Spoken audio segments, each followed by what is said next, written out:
Encore un autre printemps, une nouvelle débâcle. Le fleuve pousse à la mer l'épaisse couche de glace d'un long hiver engourdi. Tel avivé, repousse à ses pieds le convalescent des draps habités d'angoisse. Comme sa forme mobile, jamais repue d'avenir, je sens de nouveau monter, avec le flux de ses eaux, l'ancienne peine inutile d'un grand désir d'évasion. Et mon cœur est au printemps, ce port que des fumées en deuil, mais je n'ai pas accepté d'être ce désemparé qui regarde s'agrandir, à mesurer la distance, un vide à combler d'espoir. Je ne serai pas toujours celui qui refait l'inverse de la jetée vers sa chambre où règne la conscience d'un univers immobile. Les câbles tiennent encore aux anneaux de fer des quais, laisse-moi te le redire, ô toi l'heureux qui s'en va, je partirai moi aussi. J'enregistrerai sur le fleuve la décision d'un tel sillage qu'il faudra bien, le golfe atteint, que la parallèle des rives s'ouvre comme deux grands bras pour me donner enfin la mer.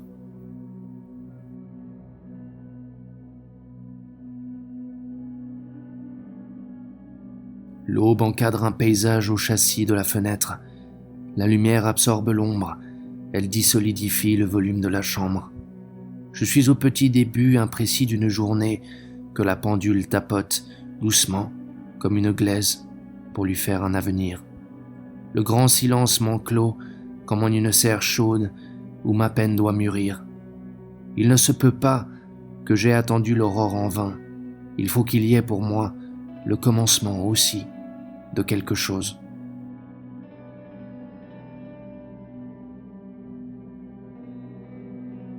Ainsi que des notes noires dans une portée, les oiseaux sont immobiles sur les fils de la clôture au bout de l'allée.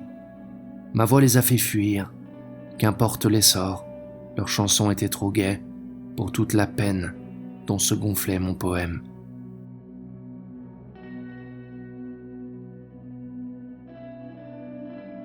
Le phare comme un moulin dont tournent les ailes lumineuses dans la nuit broyait en mon cœur un grand désir effondré. Là d'attente prolongée, sans plus rien d'espoir, j'ai regagné la falaise. Je revis la mer, d'autres phares sabraient l'ombre.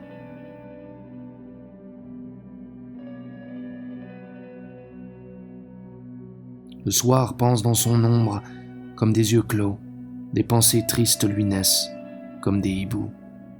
J'avoue, la nuit est latente.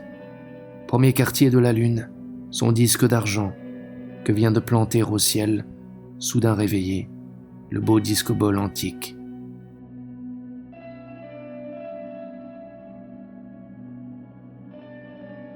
Ce n'est pas le cœur qui manque, ni le désir rassasié, mais la route qu'on étire, qui fait défaut tout à coup.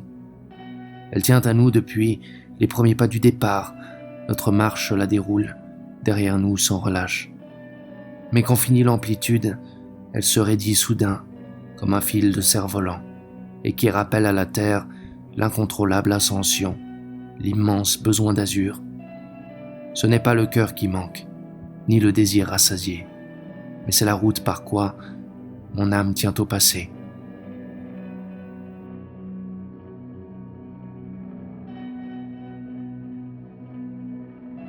Les heures s'égrènent sans cesse de l'immobilité du temps, et dans le sablier, la chute sans fin recommence toujours de mes espoirs pulvérisés.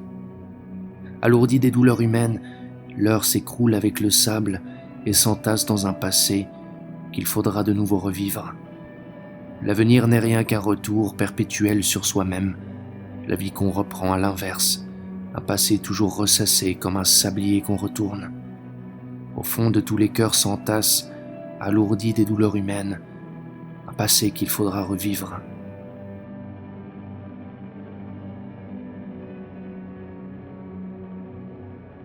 Reviens au pays sans amour, pleurer sur tes anciennes larmes. Reviens au pays sans douceur, où dort ton passé sous la cendre. Ce que tu crus laisser mourir bondira de nouveau vers toi, car les pas sonnent sur la route, du plus loin qu'on vienne et vieillit. Tes recherches au loin sont vaines, puisque la distance et le temps, avec soi, ne permettent pas de rapporter ce qu'on a trouvé. Reviens au pays sans amour, à la vie cruelle pour toi, avec une besace vide et ton grand cœur désabusé.